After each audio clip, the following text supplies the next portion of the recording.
de mais, obrigada por estarem presentes aqui em mais um entretenimento essencial. Desta vez, a obra que vos trazemos e que vai ser objeto deste entretenimento essencial, que, como sabem, é um projeto da Essência Way, voltado aqui para o descodificar das mensagens que a espiritualidade nos traz através das artes. Então, este filme, Caminho da Água, mais não é do que uma sequela da saga Avatar, que todos já viram ou já ouviram falar de alguma forma. E este filme é dirigido, aliás, por James Cameron. um, Roda à volta do elemento água, portanto, a purificação, a renovação, e o anterior é uma continuação do anterior que rodou à volta do elemento terra, portanto, tudo o que seja relacionado com raízes, conexão com ancestralidade. E então, qual é que é o cenário deste Avatar? É um mundo alienígena, para quem não viu o filme, chamado Pandora, em que nós temos um povo nativo, o povo Na'vi, que no fundo vai lutar aqui contra a sobrevivência, contra uma tentativa de colonização dos humanos, o chamado povo do céu. E todo o enredo anda à volta de Jack Sully, que é um ex-fuzileiro, que volta a andar, ele era paraplégico ou tetraplégico, já não me recordo, e volta a andar através de um avatar, que foi um corpo produzido em laboratório humano, com DNA humano e DNA Na'vi, e apaixona-se por uma nativa. Portanto, decide unir-se ao povo Na'vi pela sobrevivência contra os povos do céu. Uma curiosidade engraçada deste filme é que foi criado um dialeto próprio. A Pandora tinha um dialeto próprio, criado por um linguista muito conhecido, que eu não me recordo do nome agora.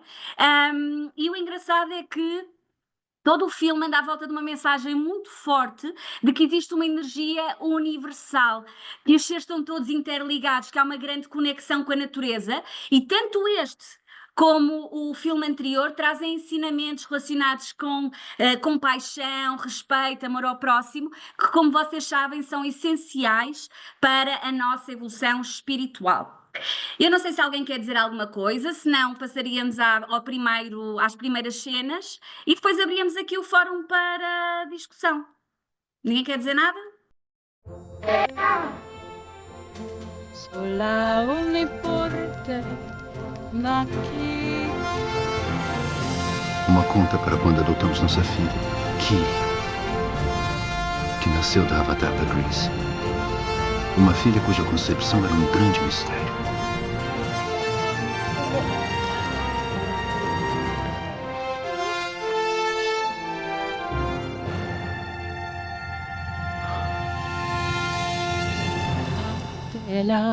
Uma conta para a primeira comunhão com Eywa.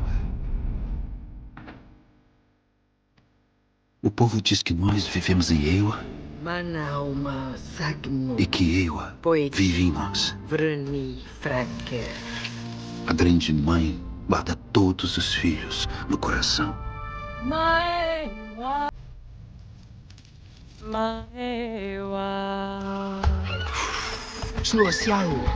A felicidade é simples. Mas quem diria que um cabeça de prego como eu descobriria isso?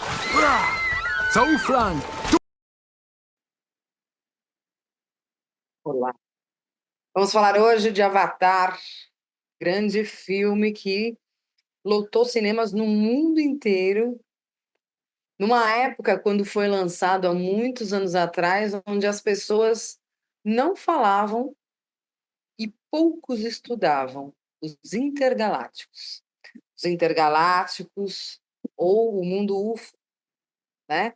Tivemos no cinema outro grande filme, que é o ET, extraterrestre, que muitos de vocês conhecem aqui, e outros filmes que retratam seres intergalácticos, e Hollywood gosta muito de falar deles. Mas o que a gente vai falar hoje aqui é que por trás de um grande roteiro, da vanguarda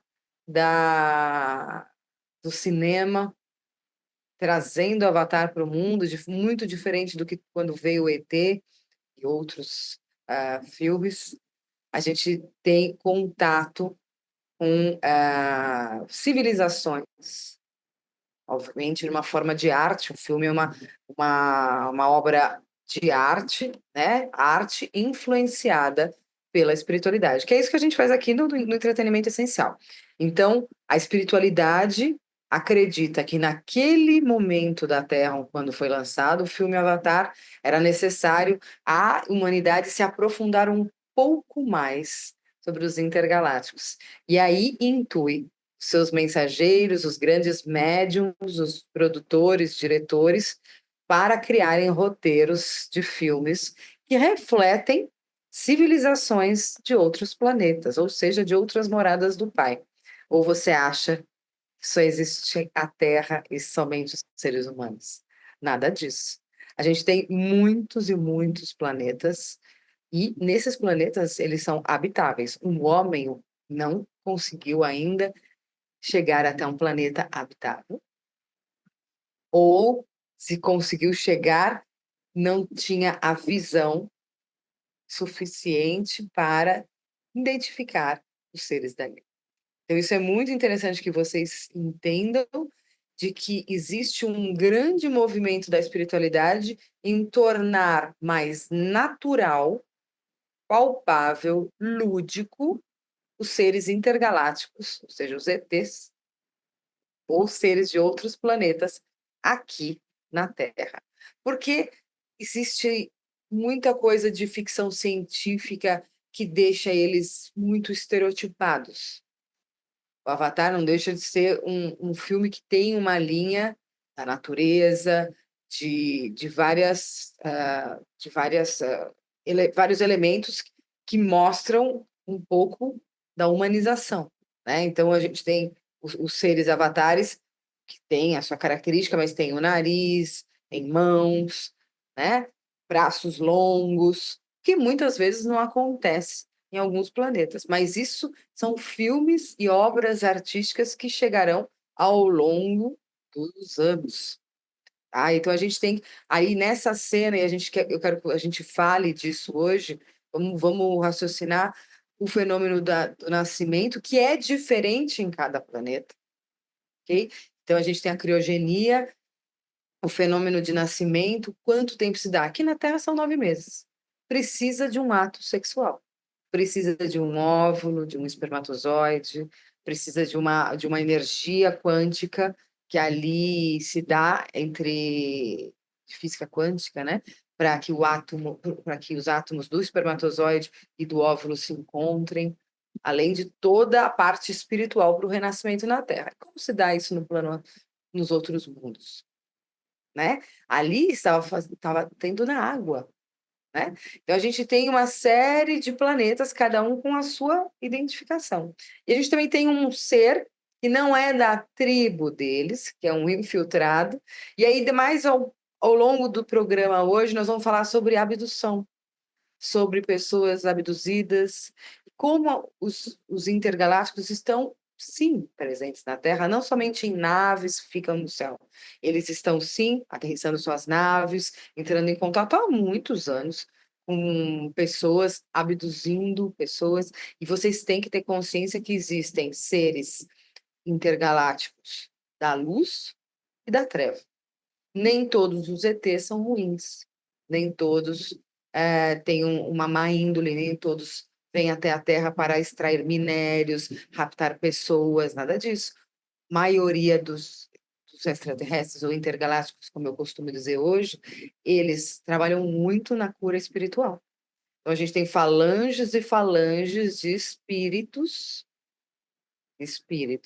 e seres intergalácticos que canalizam, eles não incorporam, eles canalizam suas mensagens através dos médiums para passarem suas técnicas, principalmente de medicina espiritual, que são as mais vanguarda do mundo. Então, essa cena do nascimento é uma cena, ok, que os intergalácticos intuíram o produtor e o redator do filme e o diretor para que fosse mostrada assim, mas a gente tem que entender que com a nova geração índigo e cristal e os seres de luz que estão reencarnando, a gente tem uma evolução da espécie humana que será, muito mais adiante, reproduzida de uma outra forma.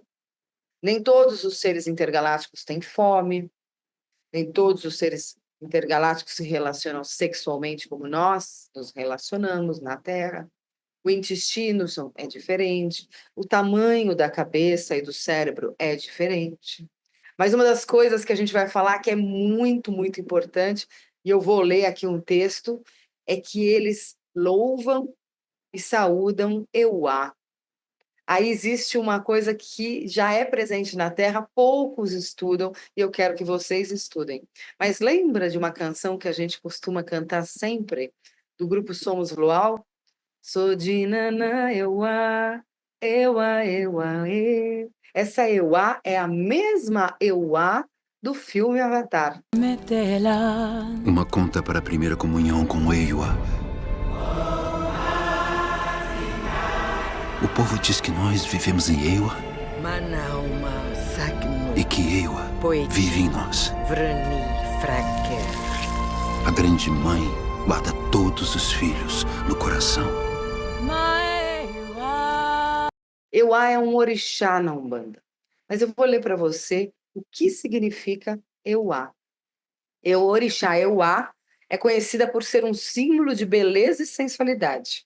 Ela é uma iabá de grande sabedoria, pois possui o dom da vidência. É considerada deusa do céu rosado e estrelado, rainha do cosmos, a dona do mundo e dos horizontes, regente da neblina e dos nevoeiros. Quem a desafia costuma perder.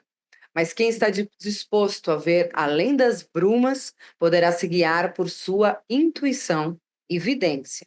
Euá é a virgem, protetora de tudo que é puro, desde o ser humano até as florestas, rios e tudo que é inexplorado. Mas não confunda pureza com ingenuidade. Orixá Euá é muito sábia. Ela vê além dos olhos. É uma divindade muito tradicional no candomblé e na Umbanda. Sua principal força vem da Nigéria, onde existe um rio com seu nome. Assim como Iemanjá e Oxum é uma divindade feminina das águas, associada à fecundidade. Olha só a cena que a gente viu, e eles saúdam a árvore com Euá e colocam na criança a raiz no ponto da mediunidade de Euá, porque ela é responsável e associada pelas águas e pela fecundidade. E toda a fecundação foi feita na água. Olha só que interessante. É uma deusa guerreira, muito menos conhecida e às vezes confundida com o arquétipo de Ansan. Em muitos lugares é cultuada com seu irmão Oxumaré, os dois que são responsáveis pela energia do arco-íris e possuem a serpente como símbolo. Suas personalidades são diferentes. Euá é expansiva, faladeira e às vezes, quem é filho de Euá, até instável. Muitos de vocês que estão assistindo esse vídeo agora tem como orixá regente na cabeça, ou na frente, ou atrás, a deusa e o orixá, Euá. Então, o Avatar traz Euá, existem músicas falando de Euá, e ela é muito, muito conectada com a natureza. Então, essa primeira cena nos instrui muito e como devemos, através da arte, estudar cada vez mais a influência da espiritualidade da luz naquilo que consumimos de entretenimento.